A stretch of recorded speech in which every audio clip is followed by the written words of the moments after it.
Todo ano, todo novo ano, nós começamos com planos, e os nossos planos são feitos em cima do quê? Das nossas expectativas, do que nós esperamos da vida, do que nós queremos alcançar. É certo fazer isso, não existe nada de errado nisso. Mas justamente por ser um ato de responsabilidade, fazer planos, nós temos que tratar isso como a construção de uma casa.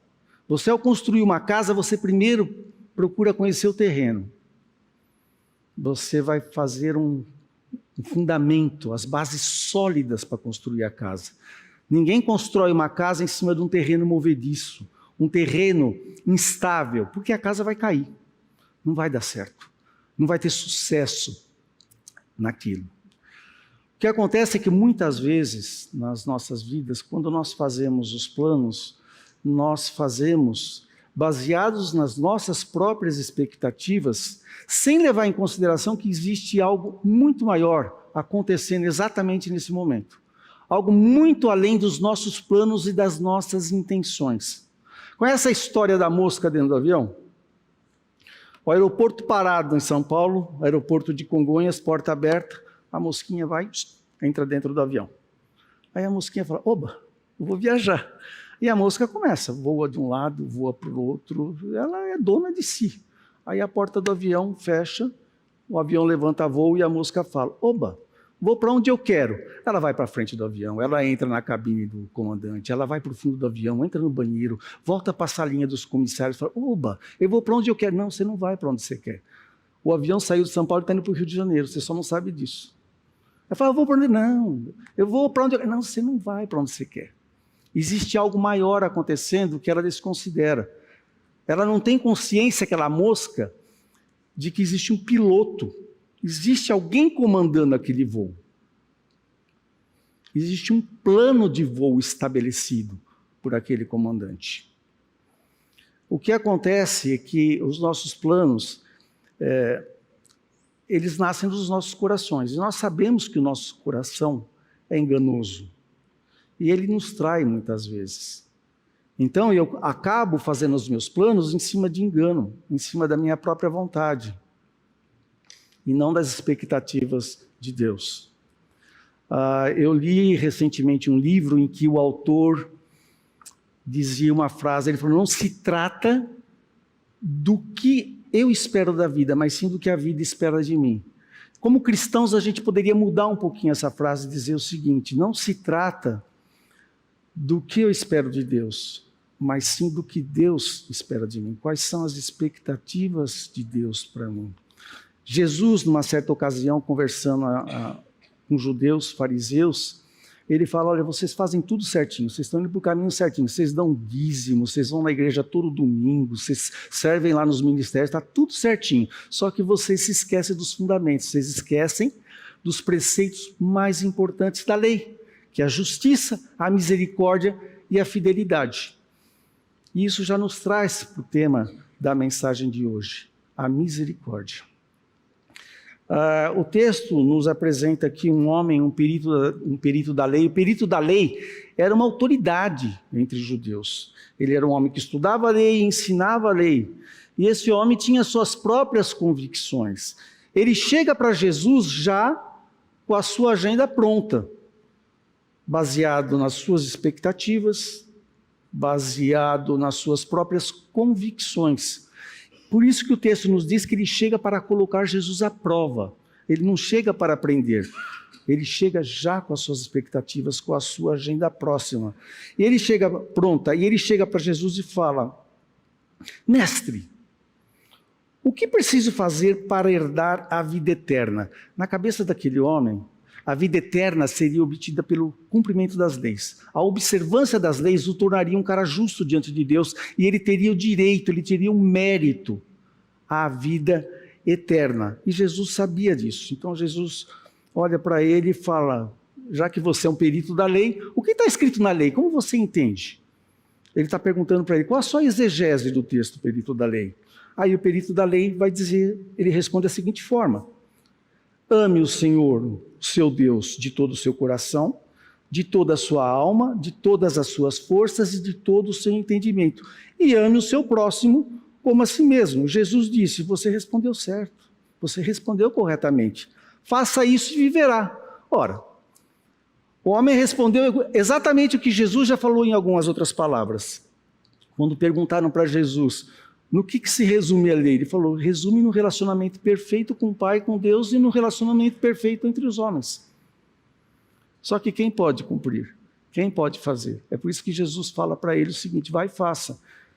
O padrão, Jesus confirma o padrão de Deus. As leis apresentadas neste livro refletem o caráter perfeito de Deus e a vontade perfeita de Deus para nós, só que estão além da nossa capacidade de cumprir. Então, senhor perito da lei, você conhece, vai e faça. E ele entendeu essa impossibilidade. Ele entendeu onde Jesus estava querendo colocá-lo. Mas aí o texto continua, dizendo o seguinte, versículo 29 diz o seguinte: mas ele, querendo justificar-se, perguntou a Jesus, e quem é meu próximo? Olha só, ele continua querendo se auto-justificar. Ele continua querendo, pelo esforço próprio, se tornar alguém digno. Por esforço próprio, se tornar um homem justo diante de Deus. Aí ele vai tentar simplificar uma coisa, né? Falou, bom, quem é meu próximo? De repente é fácil fazer isso, porque para um judeu, naquela ocasião, o próximo era alguém da sua própria família, do seu clã, ou pelo menos que pertencesse à comunidade judaica. Esse era o pensamento. Inclusive o pensamento na cultura grega e romana. Era assim, o próximo é o próximo mesmo, aquele da família, aquele do meu convívio. Aí fica fácil. Aí é tranquilo. E note o seguinte, ele continua tentando se auto-justificar. E isso não é uma característica só dos religiosos. Eu conheço muita gente que não diz, olha, eu não tenho religião nenhuma, não tenho nada, mas eu creio em Deus. Eu estou bem com Ele, eu sigo Ele, eu falo com Ele, olha, eu sou assim com Ele. Não, não é. Isso é uma tentativa também de se auto-justificar mesmo sem religião. Essa pessoa está criando para ela mesma uma religião, ela está criando para ela um Deus à sua imagem. E ninguém fica bem com Deus por esforço próprio, por conta própria. Isso não existe, isso não acontece. Mas aí ele perguntou, e aí Jesus responde, só que Jesus responde com uma história. Ele fala o seguinte: um homem descia de Jerusalém para Jericó quando caiu nas mãos de assaltantes. Essa estrada que ligava Jerusalém de Jericó era uma estrada que tinha 27 quilômetros, não era bem uma estrada, é uma trilha pelo deserto perigosa, todo mundo sabia que era perigosa. Então Jesus está usando um cenário bem conhecido deles. E esse homem é atacado pelos assaltantes. Eles lhe tiraram as roupas, espancaram e se foram, deixando-o quase morto. Ele fica ao lado da estrada, alguém que passa fala, esse cara morreu, está morto. E o que acontece em seguida? Jesus disse que pela mesma estrada descia um sacerdote. Provavelmente esse sacerdote estava voltando para sua casa em Jericó, depois de ter servido um período no templo em Jerusalém. O que acontece? Quando o sacerdote vê o homem, ele vai e passa pelo outro lado. Porque para aquele sacerdote, chegar perto de um morto e tocá-lo, tornaria ele impuro. E aí ia dar um trabalho de, se purificar novamente. Então o que ele faz? Ignora, passa ao lado. Logo em seguida o texto diz que faz o seguinte, desce um levita. O levita também servia no templo. O levita provavelmente também está voltando para sua casa em Jericó, voltando num período de serviço no templo. Só que ele descendo por aquela estrada, certamente ele sabia que na frente dele tinha um sacerdote descendo. Era uma estrada perigosa, então quem entrava naquela estrada, naturalmente ia querer saber quem está na frente, quem está atrás, eu posso precisar de ajuda e tal. Então ele sabia, olha, o meu chefe passou e não fez nada. Eu também passo e não faço nada. Aí Jesus gosta de causar confusão, aí ele diz o seguinte, no versículo 33, mas um samaritano, estando de viagem, chegou onde se encontrava o homem, e quando o viu, teve piedade dele. Jesus cria maior confusão. Por quê? Os judeus não gostavam dos samaritanos. Os judeus odiavam os samaritanos. Para os judeus, o samaritano era um judeu contaminado, misturado. Eles odiavam. Existem relatos que, diariamente nas sinagogas, eles oravam em voz alta, amaldiçoando os samaritanos. Existem relatos também que eles oravam assim, que Deus não permita que os samaritanos entrem na vida eterna. É mais ou menos como a gente diria hoje, eu sei que vocês nunca falaram isso, eu também não quero mais que essa pessoa vá para o inferno, né? Ainda bem que a gente nunca nem pensou nisso, né? Mas, gente, é o coração humano. É o coração humano. Então, Jesus, quando usa a figura do samaritano, ele está tocando numa ferida, num sentimento de ódio profundo daquele homem. Porque o que se esperava ali é o seguinte, passa um sacerdote, agora um levita, vai passar um judeu comum. Não, ele escolhe como herói da história quem? O inimigo, o samaritano. Olha o que Jesus está fazendo aqui. E Jesus, não contente com isso, porque ele gosta mesmo de causar confusão, ele fala que esse homem aproximou-se, enfaixou-lhe as feridas, derramando nelas vinho e óleo. Ele vai tratar das feridas daquele homem com os elementos que aquele sacerdote acabou de usar lá no templo. O vinho e o óleo eram elementos usados no sacrifício do templo. Eles derramavam vinho e óleo como sacrifício. E aqui o samaritano, o inimigo, está derramando para restaurar a vida daquele homem. Mas Jesus ainda não está contente, né? Ele quer causar mais confusão ainda. Então ele fala, depois colocou-o sobre o seu próprio animal, levou-o para uma hospedaria, cuidou dele. No dia seguinte deu 2 denários ao hospedeiro e lhe disse, cuide dele, quando eu voltar lhe pagarei todas as despesas que você tiver. Ele não só socorre, ele chega perto, ele socorre, ele cuida das feridas e ainda paga a dívida. E ele com certeza sabia o seguinte, aquele samaritano não ia poder, o homem ferido não ia pagar ele. Ele foi assaltado, ele não tem mais nada, levaram até a roupa dele. E certamente o samaritano sabia que aquele homem ferido era um judeu, porque ele estava na Judéia, ele não estava na região dele. Então, não era nem um próximo do samaritano. Era possivelmente um inimigo dele. E ele faz isso. Essa é a história que Jesus conta. Aí Jesus pergunta, qual desses 3 você acha que foi o próximo do homem que caiu nas mãos dos assaltantes? Aqui ele já inverteu. O judeu tinha que perguntar para ele, quem é meu próximo? Ele pergunta, de quem você tem que se tornar o próximo? Ele já inverteu a pergunta. Ele fala, quem é o próximo do judeu? Aí aquele homem responde, aquele que teve misericórdia dele, respondeu o perito. Ele não teve nem coragem de dizer, olha, foi o samaritano. Não, é aquele que teve misericórdia dele. Aí Jesus disse, vá, faça o mesmo. Fácil, né? Olha como a coisa acontece. O que a gente está vendo claramente nesse texto aqui,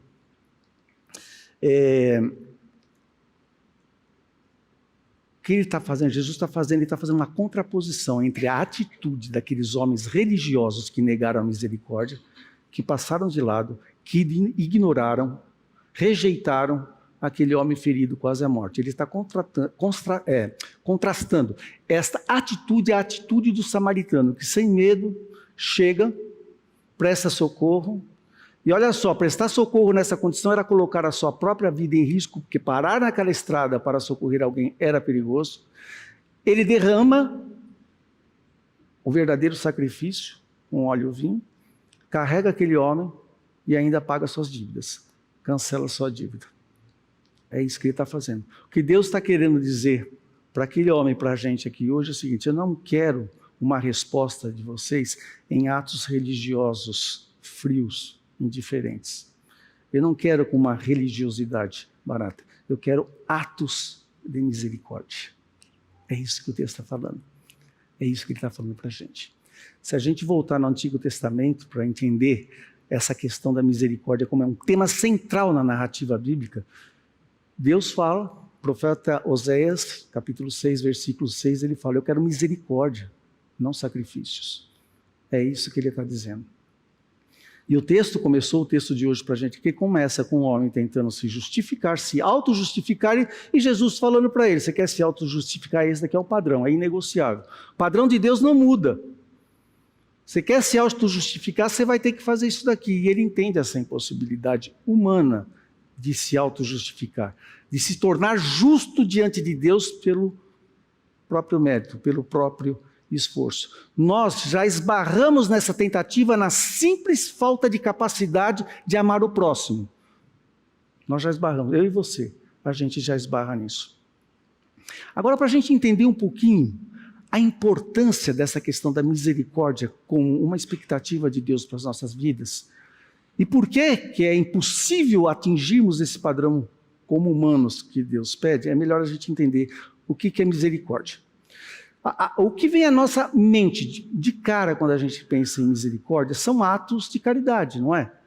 Alguém entregando um prato de sopa para um morador que está lá embaixo do viaduto, alguém entregando um agasalho para um morador de rua, você dando um trocado para aquele cara que bateu no teu vidro quando você parou no semáforo. Sim, isso são atos de misericórdia, porque a misericórdia em si é um sentimento, é uma emoção que nasce quando você vê a aflição do outro, quando você vê a desgraça dele. Mas misericórdia sempre tem que ser transformada em atos. E não há dúvida que esses atos são atos de misericórdia, que devem ser praticados acima de tudo pelos cristãos. O cristão que não entendeu isso, não entendeu o evangelho. Não entendeu o que é evangelho ainda. Mas eu vou dizer para vocês, é muito mais do que isso. Porque dar um prato de comida não é tão difícil assim. Não precisa nem ser cristão para fazer isso. Tem muita gente que não sendo cristão faz muito melhor do que a gente, para nossa vergonha. Só que misericórdia é muito mais do que isso. Sabe quando eu nego, para entender o que é misericórdia, às vezes é bom a gente puxar o que não é, né? Sabe o que é a não misericórdia? Simplesmente quando eu fecho o meu coração para uma pessoa. Quando eu nego a atenção a uma pessoa. Quando eu ignoro a pessoa. Quando eu nego afeto a uma pessoa. Quando eu me distancio dessa pessoa. Quando eu trato com intolerância. E sabe qual é o maior ato que demonstra a falta de misericórdia? É a indisposição em perdoar. A falta do perdão. O não querer perdoar é o máximo. Olha, não existe misericórdia sem perdão. E não existe perdão sem misericórdia. Misericórdia e perdão estão em toda a narrativa bíblica. Vocês lembram de diversos textos que Jesus, até a oração do Pai Nosso, perdoa como você foi perdoado. Lembra da parábola do servo impiedoso? Se você não perdoa, Deus também não te perdoa. Então isso está em toda a narrativa bíblica. Isso está em toda a narrativa bíblica. Agora, para a gente entender essa dificuldade, por que é difícil perdoar? Primeiro, porque perdoar significa humilhar-se. Implica em humilhação. Porque para eu perdoar, eu tenho que reconhecer que eu sou igual ao próximo. Eu erro como ele erra, eu erro nas mesmas coisas que ele erra, eu sou tão falho como ele é falho. Então, e é assim, né? A nossa tendência, quando o outro erra, eu faço um estardalhaço danado. Quando eu erro, eu dou um monte de desculpas, né? Eu fiz por conta disso, eu fiz isso por conta daquilo, blá, blá, blá, blá, blá, blá, e a gente vai. É assim que a gente vai se dando as desculpas para isso. Outro motivo de ser tão difícil perdoar é que todo perdão, todo erro, toda transgressão, toda ofensa tem um custo, tem um preço, tem um prejuízo. Imagine a situação que você está dirigindo pela rua e você bateu no outro carro. E a culpa é sua. Fez um grande estrago. Aquele carro precisa ser consertado, concorda? O prejuízo não foi feito? Alguém não precisa pagar? O próprio senso de justiça diz isso. Para ter justiça tem que ser pago. Sabe o que é perdão nessa situação? O próprio dono do carro chegar para você e falar o seguinte: tá bom, você bateu, você fez o estrago, a culpa é sua, só que eu vou pagar. Você não precisa pagar. Deixa que eu pago. Estou cancelando sua dívida. Vai em paz. Isso é perdoar. Mas eu vou te dizer, nem isso é tão difícil. Sabe por quê?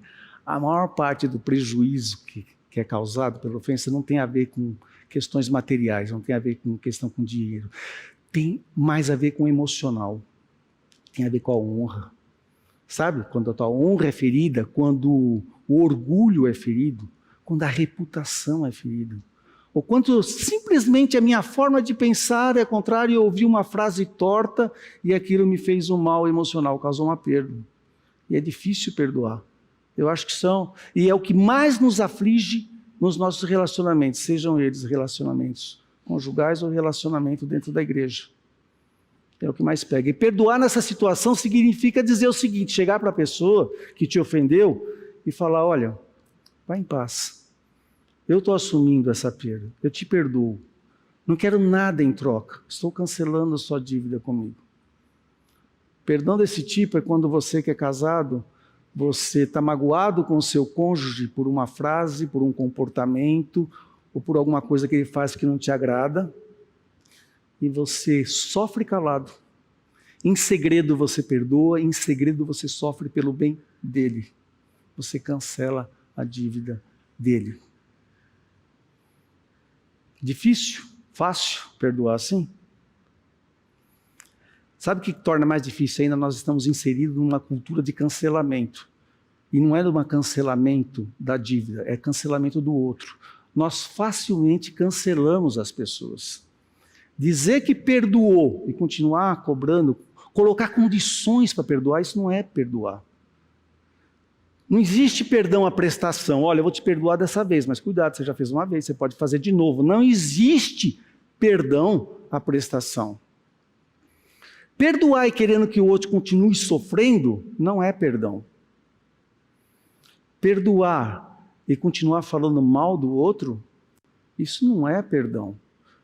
À medida que eu falo mal do outro, a maledicência visa causar dano ao outro, fazer com que o outro sofra pelo que ele fez. Isso não é perdão. E esse tipo a falta de perdão, a falta da misericórdia manifestada concretamente em perdão, traz sérias consequências. Primeiro, para cada um de nós individualmente. Para mim, primeiro, sabe por quê? Falta de misericórdia é idolatria. Quem foi que falou para Moisés, terei misericórdia de quem eu quiser ter misericórdia? Foi Deus. A partir do momento que eu tomo a decisão de, desse eu tenho, desse eu não tenho, esse eu perdoo, esse eu não quero perdoar, essa é uma prerrogativa divina, não minha e sua. Então, a partir do momento que eu faço isso, eu estou me colocando na posição de Deus, isso é idolatria. Isso é a base do pecado original, é querer puxar para si as prerrogativas de Deus. Então ele tem esse aspecto pessoal do meu relacionamento com Deus, mas tem que contamina todos os outros relacionamentos. Como eu já falei, em casa, na igreja. Por quê? Porque os espaços entre nós, eles são valiosos demais para a gente permitir que eles sejam preenchidos com esse desejo de punição, de vingança, de falta de perdão, de culpa. Quando a gente preenche os espaços com isso, a gente não está deixando espaço para Deus trabalhar no nosso meio. A gente não dá espaço para o Espírito Santo trabalhar no nosso meio. Enquanto que é só o perdão, só a misericórdia manifestada em perdão que pode quebrar esse ciclo vicioso de ofensa, vingança. Só o perdão pode quebrar e trazer verdadeira paz. Amém? Terminou o sermão. Vamos para casa, todo mundo tem que amar desse jeito. Concorda? Se a gente parasse aqui, você vai falar o seguinte, cara, estou na roça, né? Não, é impossível isso para qualquer ser humano. Jesus está falando, vocês entenderam? Vai e faça. É isso que está acontecendo aqui. O que a gente faz com essa impossibilidade, irmãos? O texto começou com um homem querendo saber o que ele tinha que fazer para herdar a vida eterna e termina com Jesus falando para ele, olha, para você, pelos teus próprios esforços, é impossível. Jesus está trazendo uma impossibilidade. Por mérito, nada feito. Mas deixa eu dizer uma coisa para vocês. Eu vou resumir para vocês numa frase todo o argumento dessa mensagem. O esboço dessa mensagem está nessa frase. Esse texto não nos diz o que nós temos que fazer para herdar a vida eterna. Esse texto está nos dizendo o que Deus fez para nos dar a vida eterna e o que Ele espera de nós a partir disso. Vou falar um pouquinho diferente. O texto não nos diz o que nós temos que fazer para ser salvos. O texto nos diz o que Deus fez em Cristo Jesus para que fôssemos salvos e qual a expectativa dele para nós a partir desse ato. Todas as vezes que a gente lê um texto bíblico, que a gente fala, Deus pedindo alguma coisa para a gente, que a gente fala, olha, humanamente falando, é impossível cumprir isso que Deus está querendo. Sempre esse texto estará apontando para a obra de Cristo. Foi Ele que fez aquilo que era impossível para mim e para você. O ato supremo de misericórdia foi feito por Cristo na cruz. Foi o que Ele fez por mim e por você. Eu não merecia nada. Não havia dignidade nenhuma. E Ele fez esse ato de misericórdia por mim. Notem que Jesus, ao contar essa parábola, Ele está se identificando, Ele está explicando o próprio ministério dele nessa parábola. Ele se identifica com o samaritano. Ele é aquele que chega, que se aproxima, não tem medo de se contaminar, não tem medo de entregar a sua vida. Ele se entrega, derrama um sacrifício perfeito. A misericórdia. Aquilo que os religiosos não conseguiram fazer. Com o objetivo de apagar a dívida, cancelar e trazer a pessoa novamente à vida. Trazer a vida. É isso que ele fez por mim e isso que ele fez por você, sem merecimento nenhum. Ele não olhou para o Marcos e falou, deixa eu ver se ele merece esse perdão. Simplesmente ele agiu com misericórdia para mim. E creio que para você também. Ele olha para nós, não esperando, olha, você tem que ter dignidade suficiente para você merecer esse perdão. Não, ele fez por misericórdia. Então a minha salvação não é pelo que eu posso fazer, é pelo que ele fez por mim. Agora o que ele espera a partir disso então? A expectativa de Deus é que isso nos constranja a agir com o próximo da mesma forma, imitando ele. Eu fui alcançado por essa misericórdia e fui transformado por essa misericórdia. Eu recebi de graça, eu devo dar de graça. É isso que eu tenho que fazer, é isso que Deus espera de mim. E ao recusar fazer isso, eu falo, não quero. De duas uma, ou nós não fomos alcançados por essa misericórdia, ou eu não entendi o que foi feito por mim naquela cruz, eu não entendi o valor daquilo que foi feito por mim, ou eu entendi, mas eu estou me esquecendo disso. Todas as vezes que eu, Marcos, me recuso a ter misericórdia, perdoar alguém, começo a escolher, colocar condições, é porque eu estou esquecendo do que ele fez por mim naquela cruz. Esse não é o meio de Deus trabalhar. Eu li recentemente um sermão que o Dietrich Bonhoeffer deixou para a gente registrado, não lembro exatamente as palavras, mas o que ele queria dizer é o seguinte: as leis humanas são quebradas quando Deus derrama o seu amor sobre uma pessoa. O que ele quer dizer com isso? Essas leis humanas que nós pensamos em merecimento, né? Em dignidade, em ter que pagar a justiça. Deus quebra isso quando ele derrama o seu amor, porque ele chega para aquele que não ama, aquele que não ama o próximo e derrama misericórdia e perdoa essa pessoa. E é essa a forma dele agir. Sabe como ele alcança outras pessoas? Ele alcança através de mim e de você, quando nós nos tornamos próximo do outro, demonstrando misericórdia. É essa a forma de Deus agir. Por isso que a expectativa de Deus é essa. Nós somos canais dessa misericórdia. Nós somos canais dessa misericórdia. Vou repetir, Deus alcança o outro a partir do momento que eu e você decidimos nos tornar o próximo do outro. Sem colocar condições, sem saber ser inimigo, sem nada. Unicamente pela misericórdia, pela graça de Deus. Quando nós fazemos isso, 3 coisas acontecem em 3 âmbitos. Primeiro, no pessoal. O auto-perdão. Eu fui perdoado. Se eu fui perdoado, nada pode colocar mais culpa sobre mim. Nem eu mesmo tenho direito de me culpar, me cobrar, carregar culpa, uma vez que isso foi aliviado por Cristo na cruz. Isso então é auto-perdão. Outra dimensão é do outro. Quando eu faço assim, eu olho para o outro e falo, eu devo perdoar. Não é uma opção para mim como cristão. Então eu perdoo o outro. À medida que nós fazemos isso, a outra dimensão é a dimensão comunitária. Nós construímos uma comunidade de reconciliação, onde eu perdoo e sou perdoado. Uma comunidade que junta se torna próximo do outro e leva esse amor de Deus ao outro. É isso. E já indo para o final, então eu penso o seguinte, cada vez que eu leio um texto na Bíblia, eu fico pensando, Deus, qual é o movimento que o Senhor espera de mim a partir daqui? O que eu devo fazer? Qual é a minha missão a partir desse texto aqui?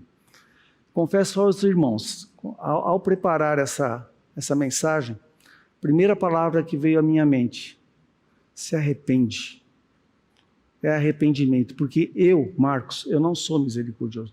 Não estou fazendo um tipo com vocês aqui não, tá? Eu tenho muita dificuldade de ser misericordioso. Eu tenho muita dificuldade de levar ao outro a misericórdia com a qual eu fui alcançado. Eu tenho muita dificuldade em perdoar. Então a primeira coisa que vem à minha mente é orar a Deus pedindo misericórdia, Senhor. Misericórdia. Porque nós fomos alcançados por um ato tão sublime de misericórdia que não olhou para mim se eu merecia. A gente sabe, né? Paulo nos ensinou isso, falou, todos pecaram e estão separados de Deus. Todos, inclusive eu. Não merecia, ele foi e me pegou. Quando eu penso nisso, eu falo, Deus, misericórdia, realmente, me perdoa. Eu chego diante de Deus com arrependimento. Então esse é um primeiro movimento que talvez eu e você tenhamos que fazer aqui essa noite. O segundo movimento que nós temos que fazer é de imitação de Jesus.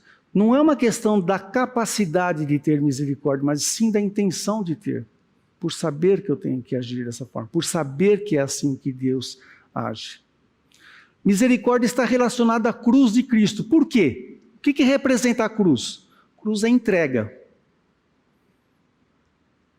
Cruz é a morte em favor do outro. Cruz significa perdão. Cruz significa restauração do outro. Quando Jesus então chegou para aqueles que estavam perto dele e disse para ele, você quer ser meu discípulo? Pegue a sua cruz e me siga. É isso que significa, vocês têm que ser meus imitadores. Da forma que eu agi com vocês, com a mesma misericórdia que eu os alcancei, vocês têm que alcançar os outros. Sejam meus imitadores, peguem a sua cruz e me sigam, entregando sua vida em sacrifício, apagando os pecados, cancelando os pecados, visando sempre a restauração do outro. E a grande dificuldade de fazer isso é porque o meu coração ainda é corrompido, meu coração ainda é enganoso. E meu coração a todo instante vai me dizer, não faça assim, faça do seu jeito. Faça do seu jeito. Então, quando eu nego a misericórdia para uma pessoa, não é uma questão de conhecimento, é uma questão de um coração que não quer amar, de um coração que não é convertido. É duro isso, né? A gente como cristão ouvir isso, um coração que não é convertido, mas é isso mesmo.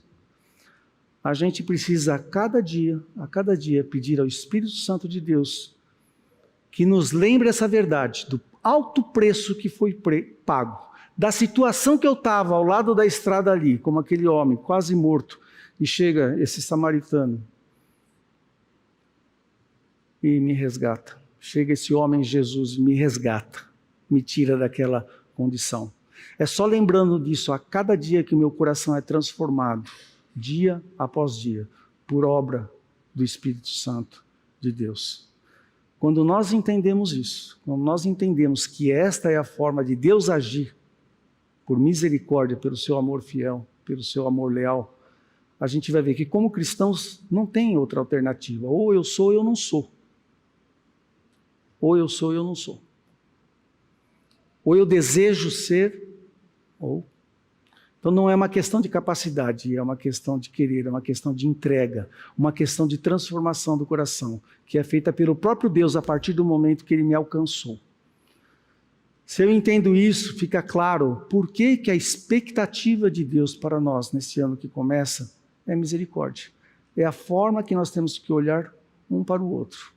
Que à medida que nós fizermos isso, nós estamos levando uns aos outros a Cristo ao pé da cruz. Estamos com isso honrando a Deus.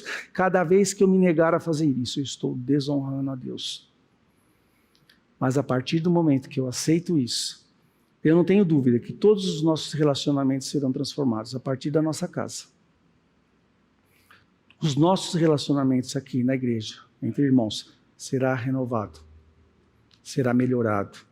Os nossos relacionamentos com os nossos amigos, nossos colegas de trabalho lá na empresa, mudarão.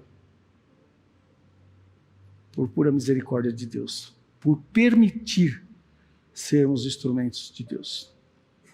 Amém? Eu queria orar com os irmãos, mas antes de orar eu também queria deixar uma palavra. De repente você chegou aqui hoje e você, primeira vez que você está ouvindo desse Cristo, desse Jesus, desse sacrifício feito na cruz por você. Talvez tudo isso seja novidade para você. Talvez os religiosos tenham passado bem longe de você. Você se identifica com aquele homem caído ao lado da estrada, numa situação de quase morte espiritual, E a experiência que você teve com os religiosos, com a religião, tenha sido essa experiência de frieza, de distanciamento, de julgamento, que condenou. Talvez tenha te feito muito mais mal do que bem. Eu quero dizer uma coisa para você. O único que pôde e fez expressar a misericórdia perfeita, o perdão perfeito, foi Cristo na cruz. O próprio Deus pagando o preço pela sua dívida, pela minha dívida. Então, à medida que orarmos hoje aqui, eu quero te convidar. Se você nunca fez isso, aí, para você mesmo, no seu íntimo, ore falando: Deus, eu preciso, eu quero essa misericórdia, eu preciso disso, eu preciso dessa cura, eu preciso desse sacrifício, eu preciso dessa transformação na minha vida. Ore, eu tenho certeza que o Espírito Santo vai tocar na sua vida e a partir de hoje vai começar uma transformação na sua vida. Amém? Vamos orar? Pai querido, te louvo e te agradeço por esta oportunidade única que o Senhor nos dá de juntos aqui com o teu corpo, compartilhar essa palavra e entender o que o Senhor espera de nós, ó Pai. Ó Deus, precisamos realmente da tua misericórdia nas nossas vidas e precisamos do poder do teu Espírito Santo para transformar os nossos corações, para que nos tornemos um meio, Senhor, um canal dessa misericórdia para alcançar outras pessoas, para que outras pessoas também venham à vida. Que possamos aprender, entender que esta é a forma do Senhor trabalhar. E que possamos, Senhor, não estar perdidos nos nossos próprios planos, nas nossas expectativas, distantes do teu plano. Que possamos entender que o Senhor é o piloto. O Senhor elaborou o plano e nós queremos fazer parte disso de acordo com os seus termos, não com os nossos termos, ó Deus.